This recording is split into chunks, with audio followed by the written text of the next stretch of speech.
ஒரு ஸ்திரியை பத்தி தான் இன்னைக்கு நம்ம பார்க்க போறோம்.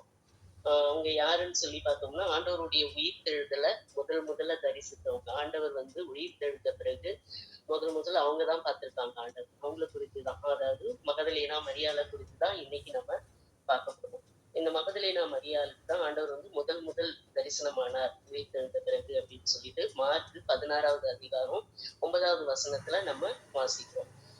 யாருன்னா ஒருத்தர் வாசிக்கலாம். மார்க் 16 9 10.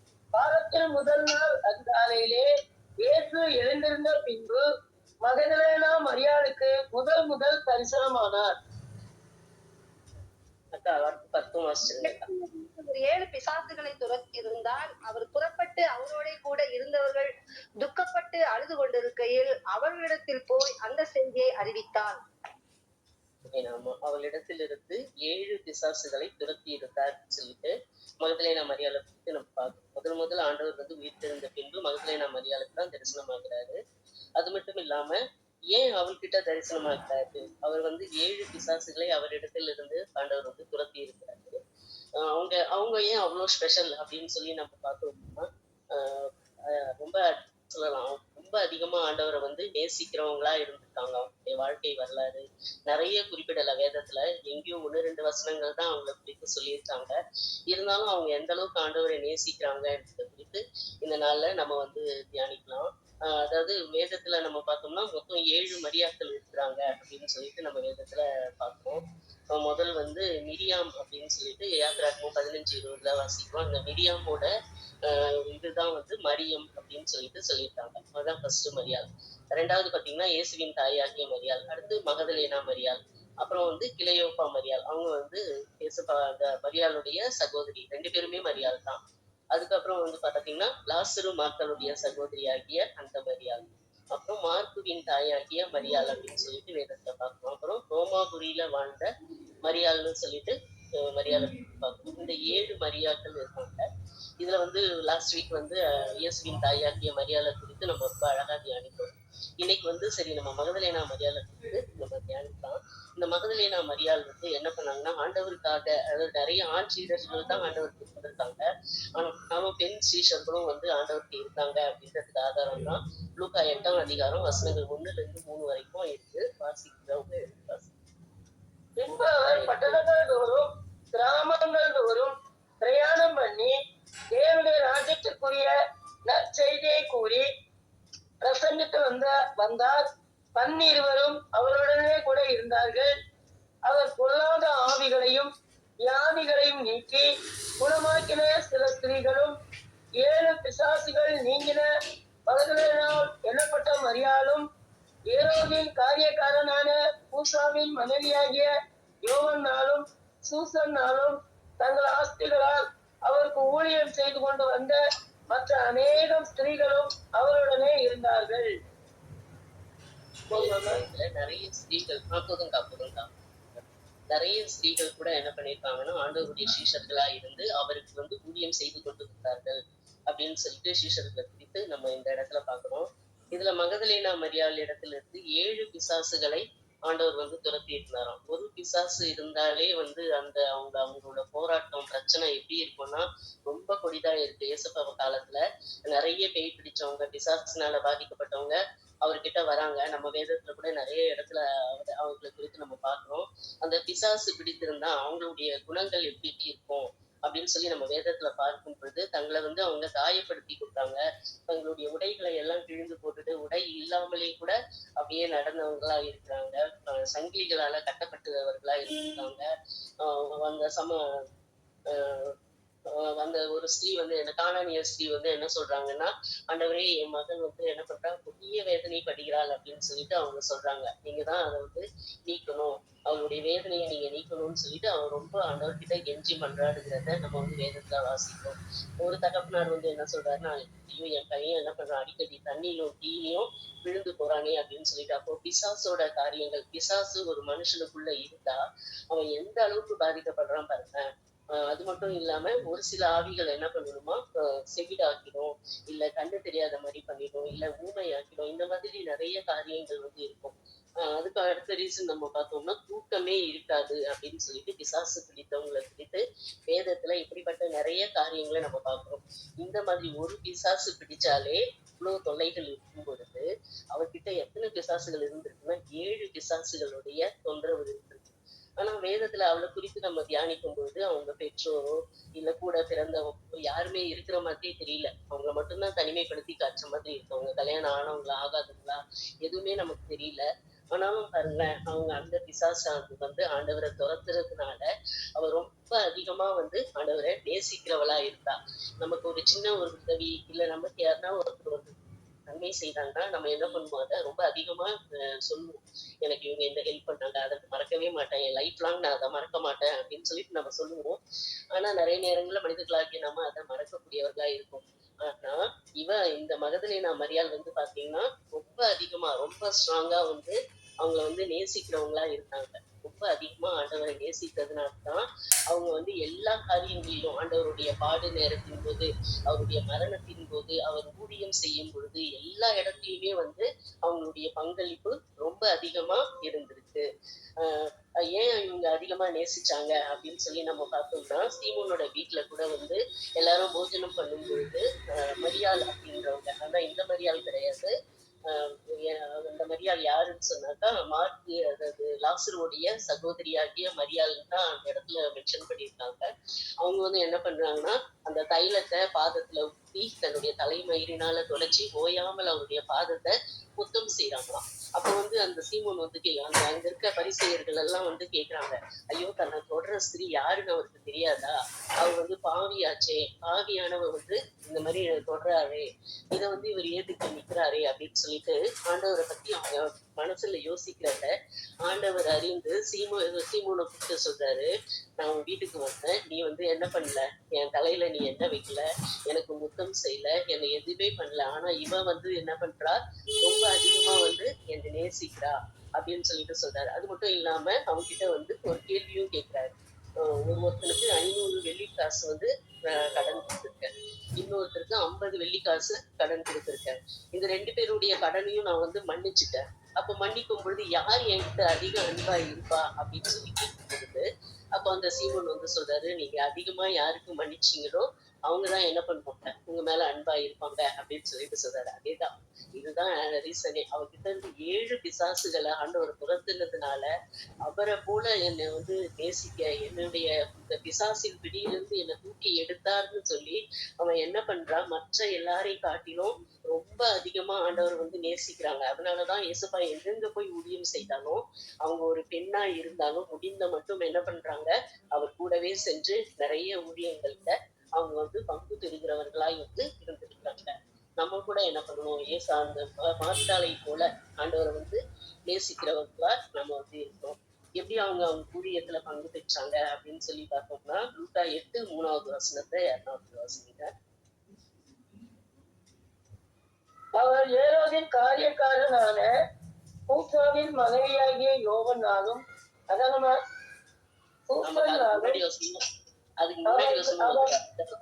அவர் பொருளாத ஆவிகளையும் வியாதிகளையும் நீக்கி குணமாக்கின சில ஸ்திரீகளும் 7 பிசாசுகள் நீங்கின மகதலேனாள் எண்ணப்பட்ட மரியாளும் ஏரோதின் காரியக்காரனான பூசாவின் மனைவியாகிய யோவன்னாலும் சூசன்னாலும் தங்கள் ஆஸ்திகளால் அவருக்கு ஊழியம் செய்து கொண்டு வந்த மற்ற அநேகம் ஸ்திரீகளும் அவருடனே இருந்தார்கள்.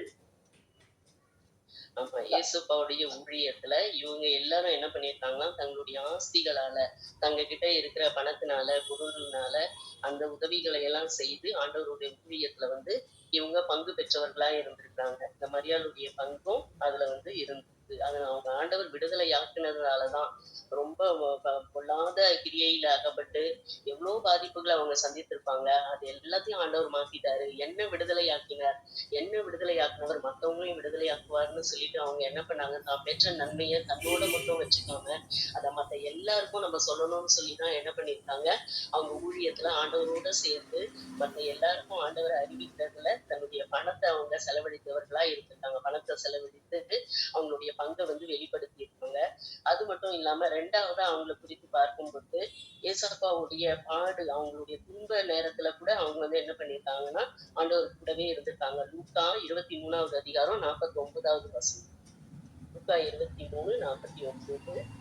அவருக்கு அறிமுகமானவர்கள் எல்லாரும் கலிலேயாவில் இருந்து அவருக்கு பின் சென்று வந்த ஸ்திரீகளும் தூரத்திலே நின்று இவைகளை பார்த்து கொண்டிருந்தார்கள்.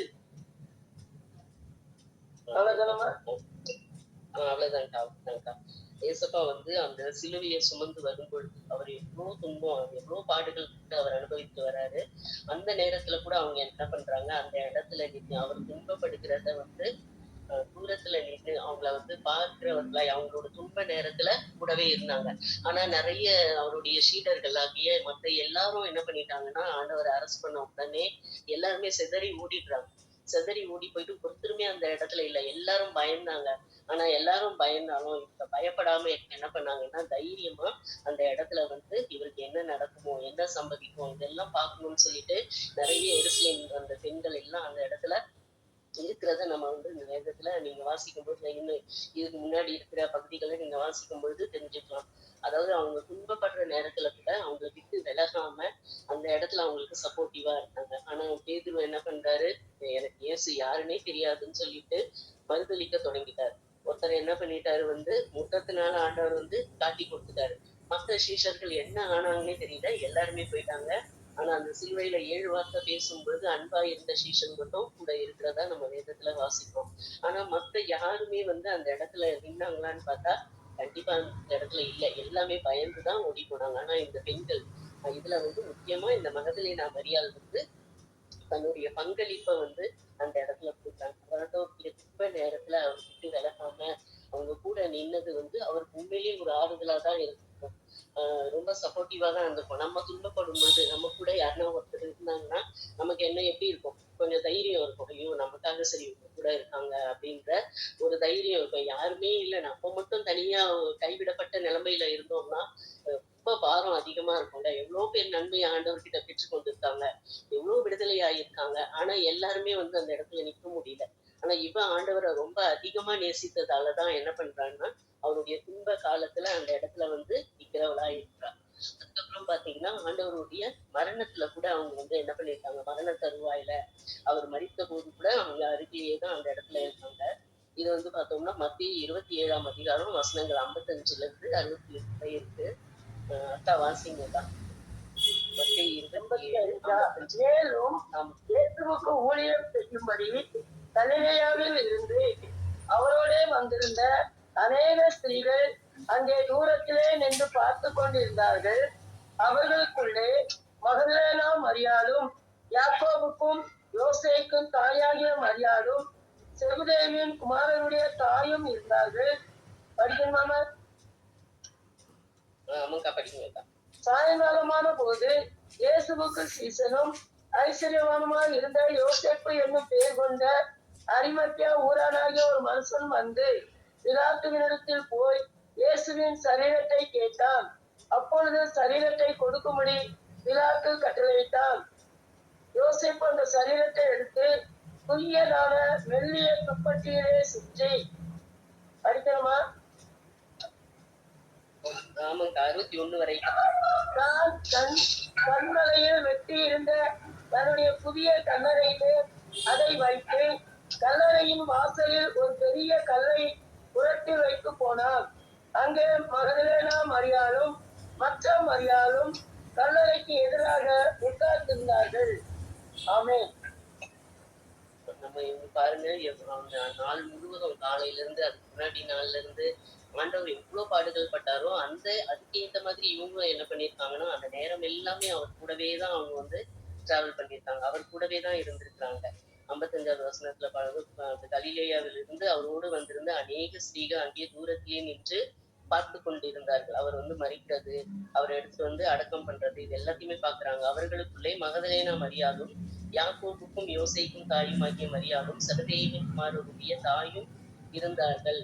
சாயங்காலமான போது இயேசுவுக்கு சீஷனும் ஐஸ்வர்யவானுமாய் இருந்த யோசேப்பு என்னும் பேர் கொண்ட அரிமத்தியாவரானாகிய ஒரு மனுஷன் வந்து பிலாத்துவினிடத்துல போய் அவருடைய சரீரத்தை கேட்டு அதை வாங்கிட்டு வந்து அதை வந்து அடக்கம் பண்ற வரைக்குமே என்ன பண்றாங்க, அது எந்த இடத்துல வைக்கிறாங்க அப்படின்றத பாக்குறது வரைக்குமே அவங்க என்ன பண்றாங்கன்னா அந்த இடத்தை விட்டு அந்த ஸ்திரீகள் வந்து போல. இதுல அது மகதலேனா மரியாதை தான் ரொம்ப ஃபர்ஸ்ட் எடுத்தோன்னே அவங்க பேரை தான் கூப்பிட்டாங்க. அவர்களுக்குள்ளே மகதலேனா மரியாளும் யாக்கோப்புக்கும் யோசேக்கும் தாயாகிய மரியாளும் அப்படின்னு சொல்லிட்டு. ஏன்னா இவங்க சீஷர்கள்ல, இந்த பெண் சீஷர்கள்ல இவங்க தான் வந்து தலைமையா இருந்து அவங்க எல்லாரையும் வழி நடத்தினாங்க அப்படின்னு சொல்லிட்டு வேத அறிஞர்கள் வந்து சொல்லியிருக்காங்க. இப்போ அதனால பாருங்க அவங்க என்ன பண்ணியிருக்காங்கன்னா கூடவே தான் இருந்திருக்காங்க. அந்த அவங்க அடக்கம் பண்ற வரைக்கும், அந்த கல்லறையில எடுத்துன்னு போய் வைக்கிற வரைக்கும் எல்லா நேரத்துலயுமே அவங்க தூரத்துல நின்று அங்க இருந்து அவங்க வந்து அந்த கல்லறைக்கு எதிராக உட்கார்ந்து இருந்தார்கள் அப்படின்னு சொல்லிட்டு பார்த்தோம். எவ்வளவு அருமையான ஒரு அன்பு இல்ல, ஆண்டவர் மேல அவங்களுக்கு எவ்வளவு அன்பு இருந்திருந்தா அவர் பாடுபடும் பொழுது அவரோடு கூடவே இருந்து என்ன பண்றாங்கன்னா அந்த கடைசி வரைக்குமே அந்த இடத்துல இருக்கிறாங்க. அதான் அவர் ஆண்டவர் மீது அவங்க மீது அன்பு வந்து இதுல இருந்து நம்ம வந்து பார்த்துக்கிறோம், நம்ம தெரிஞ்சுக்கிறோம். நம்ம அந்த அளவுக்கு ஆண்டவரை நேசிக்கிறோமா? மகதலேனா மரியாதை போல நம்ம ஆண்டவர் மீது அன்பு செலுத்துறோமான்னு சொல்லிட்டு ஒருத்தர் கேட்டு பாருங்க. நம்ம உண்மையிலேயே ஆண்டவர் நம் மீது எவ்வளவு அன்பு செலுத்தாரு, தன்னுடைய ஜீவனை கொடுத்தாரு, நமக்காக அவர் பல பாடுகள் பட்டாரு, நிறைய அடிகள் பட்டாரு, அவமானப்படுத்தப்பட்டாரு, துன்பப்பட்டாரு, நிறைய வேதனைகளை முழு முடிகளை நமக்காக சுமந்தாரு, வாரினால் அடிக்கப்பட்டாரு, நிறைய பாடுகளை ஆண்டவர் சுமந்தாரு, தன்னையே கொடுத்து நம்மள எல்லாம் மீட்டு கொண்டாரு. அவர் நம்மளை நேசித்தது போல நம்ம அவரை நேசிக்கிறோமா? இல்ல இந்த மகதலேனா மரியாதை போல நம்ம ஆண்டவரை நேசிக்கிறவர்களா இருக்கிறோமா அப்படின்னு சொல்லிட்டு ஒரு கேள்வியை நம்ம முன்னாடி வச்சு பார்த்தோம்னா, எனக்கு முன்னாடியும் தான் சொல்றேன். ஆனா உண்மையிலேயே அவங்க அளவுக்கு நம்ம யாருமே வந்து ஆண்டவரை நேசிக்கிறோமான்னு நான் நேசிக்கல, நான் அதை ஒத்துக்கிறேன். ஏன்னா உண்மையிலேயே வந்து இந்த மாதிரி துன்பம் வரும் பொழுது எதனா நான் நிறைய நேரம் யோசிச்சது உண்டு. இந்த மாதிரி பாடுகள்லாம் வரும் பொழுது எல்லா சீஷர்களும் வந்து பயந்து அவரை விட்டுட்டு போயிட்டாங்க, அவரை மறுதளிச்சுட்டாங்க, கூட்டிட்டாங்க, எல்லாம் பண்ணிட்டாங்க. ஒருவேளை இப்படிப்பட்ட சூழ்நிலைகள் ஆண்டவருடைய இனி வர காலங்கள்ல நிறைய போராட்டங்கள், பிரச்சனைகள் கிறிஸ்தவர்களுக்கு வரும் அப்படின்னு சொல்லி வாசிக்கிறோம். கண் கூட நம்ம நிறைய பார்க்கிறோம். நிறைய இடங்கள்ல ஊழியத்துக்கு தடை வருது, நிறைய துன்புறுத்தப்படுறாங்க, சிறையில தூக்கின்னு போய் போடுறாங்க. இந்த மாதிரி செய்திகளை எல்லாம் நம்ம வந்து டெய்லியுமே கேள்விப்படுறோம். ஆனா இந்த இடத்துல நம்ம நின்னோம்னா ஆண்டவருக்காக நம்ம திறப்புல நிற்போமா? அடி உதைகளை நம்ம வாங்குவோமா அப்படின்னு சொல்லி கொஞ்சம் யோசிச்சு பார்ப்போம். நான் நிறைய நேரங்கள்ல ஆண்டவர்கிட்ட கேட்பேன், அப்பா உண்மையிலேயே என்னால முடியாது, இப்பனாலும் எனக்கு தெரியல ஏசப்பா, ஆனா நான் அந்த மாதிரி நான் நிக்கணும், உமக்காக நான் நிக்கணும்னு சொல்லிட்டு நிறைய நேரம் நான் வந்து ஜெபிக்கிறது உண்டு. அதாவது வாலிப பிள்ளையா இருக்கும் பொழுது ஆண்டவரை ஏத்துக்கிட்டப்போ அந்த டைம்லாம் வந்து ரொம்ப தைரியமா சொல்வேன், நான் வந்து நிப்பேன், என்ன வந்தாலும் ஆண்டவருக்காக வைராக்கியமா நான் நிப்பேன் அப்படின்னு சொல்லிட்டு அப்பெல்லாம் நான் சொன்னது உண்டு. ஆனா நாளாக பாத்தீங்கன்னா நமக்குன்னு ஒரு குடும்பம், குழந்தைங்க, ஒரு ஃபேமிலி இதெல்லாம் வந்த உடனே என்ன ஆயிடுச்சுன்னா நம்ம கொஞ்சம் கொஞ்சமா என்ன பண்ணிட்டோம்னா ஆண்டவரை விட்டு அப்படியே வெளியே வந்துட்டோம். இப்போ கேட்டா ஐயோ கொஞ்சம் யோசிக்கிற சூழ்நிலை நிறையவே இருக்கு. நான் இந்த அளவுக்கு ஆண்டவரை நேசிக்கல. அநேக தடவை நான் இந்த கேள்வி கேட்பேன், அப்பா இந்த மாதிரி நான் அவங்க நேசிக்கலையே ஏசப்பா. இந்த மகதலேனா மரியாதை மட்டும் இல்ல, எத்தனையோ பேர் ஆண்டவருக்காக தன்னுடைய ஜீவனை கொடுக்குறாங்க, மன்னிக்கிறாங்க, ஆண்டவருக்காக எவ்வளோ எழுப்பி பிரகாசிக்கிறாங்க, ஊழியங்களை செய்யறாங்க.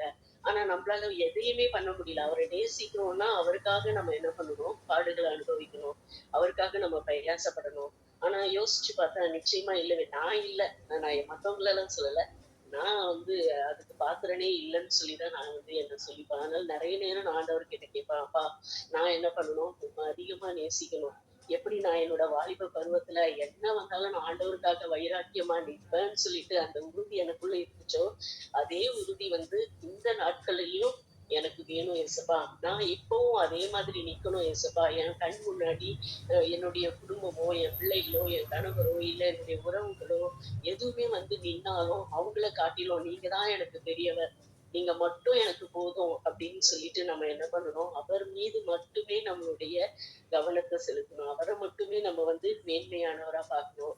அவரை மட்டுமே நம்ம உயர்த்தி காண்பிக்கிறவர்களா இருக்கணும். அப்படி நம்ம இருக்கும் பொழுது இப்படி வந்து எப்படி இவங்களுக்கு வந்து தரிசனத்துல முதல் ஆண்டவர் அவங்களுக்கு வெளிப்பட்டாங்களோ அந்த மாதிரி ஆண்டவர் என்ன பண்ணுவாருன்னா நமக்கும் வந்து காட்சி தந்தார்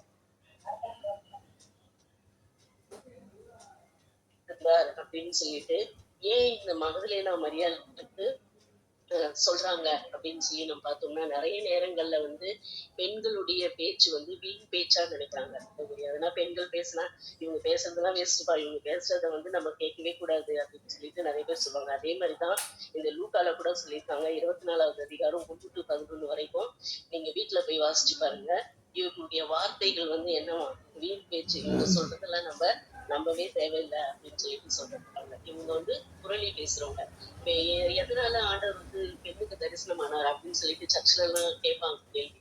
அப்போ நிறைய பேர் உடனே டக்குன்னு சொல்றது என்னன்னா, எதனா ஒரு விஷயம் பெண்கிட்ட சொல்லிட்டா சீக்கிரமா வந்து பரவும் அப்படின்னு சொல்லிட்டு சொல்லுவாங்க. அது கிடையாது. ஆனா அது வந்து அது உண்மையா பொய்யோ எனக்கு தெரியாது. பெண்கள் வந்து ரகசியத்த சீக்கிரம் பரப்புறவங்கன்னு சொல்லுவாங்க. ஆனா நிறைய பெண்கள் அப்படி கிடையாது. எதனா ஒரு விஷயம்னா மரியாதை போல தான் உள்ளத்துல வச்சு நிறைய யோசிக்கிறவங்க, நிறைய சிந்திக்கிறவங்க, கிறிஸ்தவர்கள்ல நிறைய அதுவும் நம்ம சத்தியங்களை நிறைய கேட்டு கேட்டு ஆண்டவருக்குள்ள வளரும் பொழுது இந்த மாதிரியான காரியங்கள் செய்ய மாட்டாங்க. ஆனா இன்னமும் இப்பவும் நிறைய பேர் நம்ம கேட்டோம்னா இததான் சொல்லுவோம். பெண்கள் கிட்ட விஷயம் போச்சுன்னா அவங்க சீக்கிரமா வந்து என்ன பண்ணிடுவாங்க, எல்லாருக்கும் இதை பரப்பி விட்டுருவாங்க. அதனாலதான் வந்து பெண்ணுக்கு முதல் தரிசனமானார்னு சொல்லிட்டு சொல்லுவாங்க. ஆனா அது கிடையாது. பெண்கள் வந்து வீண் பேச்சு பேசுறவங்க, அவங்களுக்கெல்லாம் ஆண்டவர் தரிசனம் ஆக மாட்டார் அப்படின்னு சொல்லிட்டு இந்த சீஷர்கள் வந்து நினைச்சாங்க. ஆனா ஆண்டவர் அப்படிப்பட்டவர் இல்ல. அந்த வீண் பேச்சு பேசுறவங்க, ஒண்ணுத்துக்குமே உதவாதவங்க, இவங்க எல்லாம் வேஸ்ட்ன்னு நினைச்சாங்க. ஆனா அந்த பெண்கள் கிட்டதான் ஆண்டவர் வந்து தரிசனமாகி இவங்களை வந்து உயர்த்துறாரு. அதனாலதான் அந்த மக்களே நான் மரியாதை என்ன பண்றாங்கன்னா, தொடர்ந்து அவங்களுடைய வாழ்க்கை வரலாறு எதுவுமே இதுல கிடையாது. ஆனா அவங்க வந்து ஆண்டவருடைய வேலைகளை செய்தாங்க. ஆண்டவரை பத்தி நிறைய சுவிசேஷங்களை எபேசு பட்டணத்துல போய் செய்தாங்கன்னு சொல்லிட்டு இந்த வேத ஆராய்ச்சியில வந்து சொல்லியிருக்காங்க. ஆனா அது எது சரி எது தப்புன்னு எனக்கு தெரியாது. உங்களுக்கு தெரிஞ்சா நீங்க சொல்லுங்க. அதுக்கப்புறம் அவங்க மரித்தாங்க. ஜூலை 22வது தேதியை வந்து இவங்களுடைய மகதலேனா மரியாள் தினம் அப்படின்னு சொல்லிட்டு அந்த நாளை வந்து செலிப்ரேட் பண்றாங்களாம். அதாவது நிறைய ஆர்சி கிறிஸ்டியன்ஸ் தான் இதெல்லாம் நிறைய பார்ப்பாங்க பண்ணுவாங்கன்னு நினைக்கிறேன். அந்த மாதிரி அவங்க வந்து செலிப்ரேட் பண்றதா நான் கொஞ்சம் செல்லுல தான் பார்த்தேன் இந்த விஷயத்த. அது வந்து சொல்றாங்க. நம்ம கூட என்ன பண்ணுவோம்னா நிறைய போராட்டங்கள், பிரச்சனைகள், சோர்வு இந்த மாதிரி சூழ்நிலைகள் நமக்கு வந்தாலும் பிசாசு நம்ம ஆண்டவரை நோக்கி பார்க்கும் பொழுது, அவரை நோக்கி கூப்பிடும் பொழுது ஆண்டவர் என்ன பண்ணுவாரு, இந்த போராட்டங்கள் பிரச்சனைகளில் இருந்து நம்மளை விடுவிக்க அவர் வல்லவராய் இருக்கிறார். எப்படி அதிகமான பாவங்கள் மன்னிக்கப்பட்டதோ, எப்படி அதிக கடன் மன்னிக்கப்பட்டதோ, எப்படி ஆண்டவர் அதிகமா நேசிப்பானோ நம்மளும் என்ன பண்ணணும், ஆண்டவர் அதிகமா நேசிக்கணும். ஏன்னா நான் அடிக்கடி நான் நினைக்கிற விஷயம் இதுதான். இந்த உலகத்துல எத்தனையோ மக்கள் இருக்காங்க. மேல ஆண்டவர் வந்து வானத்துல இருக்கார், நம்ம பூமியில இருக்கோம். அவர் மேல இருந்து நம்ம தாழ்மையில இருக்கிற நம்மளை நோக்கி பாக்குறாரு. எத்தனையோ கோடியா ஜனங்கள் இருக்காங்க. ஆனா நம்ம எங்கேயோ ஒரு சின்ன டாட் மாதிரிதான் நம்ம இருப்போம். ஆனா நம்மள ஆண்டவர் தெரிந்து கொண்டாருல்ல. எங்கேயோ இருக்கிற நம்மள வந்து நமக்கு ஒண்ணுமே எந்த தகுதியுமே கிடையாது. நம்ம ரொம்ப பரிசுத்தமா வாழறதோ, இல்ல ரொம்ப நன்மை செய்யறதோ, இல்ல ரொம்ப நல்லவங்களா வாழறதோ, எப்படியோ அதெல்லாம் ஆண்டவர் பார்க்கல. ஆனா நம்மள ஆண்டவர் தெரிந்து கொண்டாருல்ல. எங்கேயோ கடைக்கோடியில இருக்கிற உங்களையும் என்னையும் ஆண்டவர் தெரிந்து கொள்றாருன்னா அவருடைய அன்பு எத்தனை பெரியது இல்ல. அந்த அன்பை மட்டும் நம்ம பிடிச்சுக்கிட்டு அவருக்காக நம்ம ஜீவிக்கும் பொழுது இந்த மகதலேனா மரியாதை போல நம்மளும் வந்து என்ன பண்ணலாம், ஷைன் ஆகலாம். அவங்கள போல நம்மளும் என்ன பண்ணணும், நம்மளுடைய வாழ்க்கையில நிறைய பங்களிப்புகளை ஆண்டவருக்கு கொடுக்கணும். ஊழியத்துல ஆண்டவருடைய துன்பமான சூழ்நிலைகள் இனி வருகின்ற காலங்கள் எப்படி இருக்கும்னு நமக்கு தெரியாது.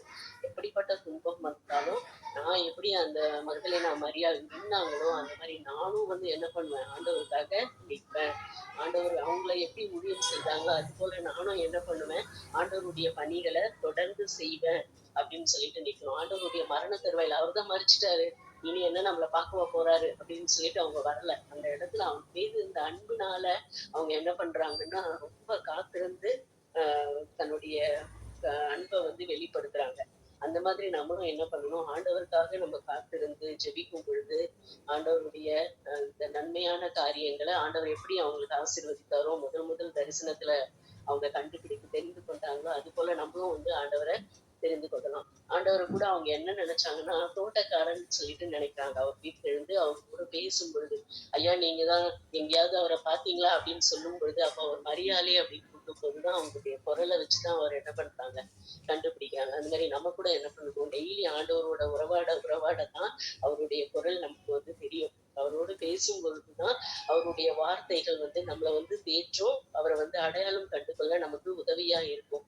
அப்பதான் அவங்க ரபுனி அப்படின்னு சொல்லிட்டு அவரை போய் தொடுறாங்க. என்ன தொடாத அப்படின்னு சொல்லிட்டு, நீ போய் எல்லாருக்கும் இதை போய் அறிவின்னு சொன்ன உடனே அதுல இருந்து அவங்க எல்லாருக்கும் போய் ஆண்டவரை பற்றி குறித்து அறிவிக்கிறாங்க. சீஷர்களுக்கு போய் சொல்றாங்க. அதனால சீஷர்களும் அவங்கள ஆண்டவர் வீட்டிருந்ததை பாக்குறாங்க. ஆசீர்வதிக்கப்படுறாங்க. இது போல நம்ம கூட என்ன பண்ணணும், இந்த மகதலேனா மரியாதை போல எந்த பாடு வந்தாலும் உபத்திரவங்கள் வந்தாலும் நம்ம ஸ்டடியா நிக்கிறவர்களா இருக்கணும். சோர்ந்து போகாம இருக்கணும். எவ்வளவு அவங்களுக்கு பலவீனங்கள் வந்திருக்கலாம், இருந்தாலும் அதையெல்லாம் அவங்க தாண்டி இந்த இடத்துல நிலைச்சு நின்னாங்கன்னா அது ஆண்டவரோட கிருபை தான். இதுல நான் ஒரே ஒரு சாட்சி மட்டும் சொல்லிக்க ஆசைப்படுறேன். எங்க சித்தப்பாவுடைய ஒய்ஃப், அவங்க நான் செகண்ட் ஸ்டாண்டர்ட் படிக்கிறேன். அப்போ பாத்தீங்கன்னா அவங்களுக்கு கல்யாணம் ஆச்சு. கல்யாணம் ஆகி கொஞ்ச நாள்லயே பாத்தீங்கன்னா இந்த மாதிரி தான் ஒரு பேய் பிடிச்சிருச்சு. அவங்க பேய் பிடிச்சிட்டு ரொம்ப ரொம்ப ரொம்ப ரொம்ப கஷ்டப்பட்டாங்க அவங்க.